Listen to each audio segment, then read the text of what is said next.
സന്ധ്യാനേരം 5 വയസ്സുകാരൻ ജോൺസൺ തന്റെ അമ്മ ഏലിയാമ്മയുടെ അരികിലിരുന്ന് ആകാശത്തെ നക്ഷത്രങ്ങളെ നോക്കുകയായിരുന്നു. അമ്മേ, ദൈവം എങ്ങനെയാണ് നമ്മളെ ഉണ്ടാക്കിയത്? അവൻ തന്റെ കുഞ്ഞു സംശയം അമ്മയോട് ചോദിച്ചു. ഏലിയാമ്മ പുഞ്ചിരിച്ചുകൊണ്ട് ജോൺസന്റെ കൈ പിടിച്ചു. മോനെ, ദൈവം ഈ ലോകത്തിലെ കാടും പൂക്കളും പുഴകളും ഉണ്ടാക്കിക്കഴിഞ്ഞപ്പോൾ വളരെ പ്രത്യേകതയുള്ള ഒന്ന് നിർമ്മിക്കാൻ തീരുമാനിച്ചു. അതായിരുന്നു മനുഷ്യൻ, അമ്മ പറഞ്ഞു. തോട്ടത്തിലെ നനഞ്ഞ മണ്ണിലേക്ക് ചൂണ്ടിക്കൊണ്ട് അമ്മ പറഞ്ഞു, ദൈവം ഭൂമിയിലെ നല്ല മണ്ണെടുത്ത് ഒരു രൂപമുണ്ടാക്കി. നീ നിന്റെ കളിമണ്ണ് പാവകളെ ഉണ്ടാക്കുന്നത് പോലെ, പക്ഷേ അതിനേക്കാൾ സുന്ദരമായ ഒരു രൂപം.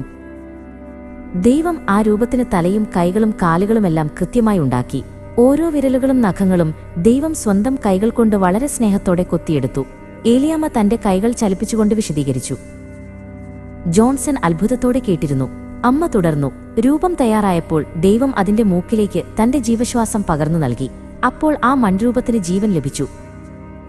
അങ്ങനെയാണ് ആദ്യത്തെ മനുഷ്യനുണ്ടായത്. അവൻ കണ്ണു തുറന്നപ്പോൾ കണ്ടത് ദൈവത്തിന്റെ സ്നേഹം നിറഞ്ഞ മുഖമായിരുന്നു. അവന് നടക്കാനും ചിരിക്കാനും സംസാരിക്കാനും കഴിഞ്ഞു. ഏലിയാമ്മ ജോൺസന്റെ കവിളിൽ പതുക്കെ തലോടി.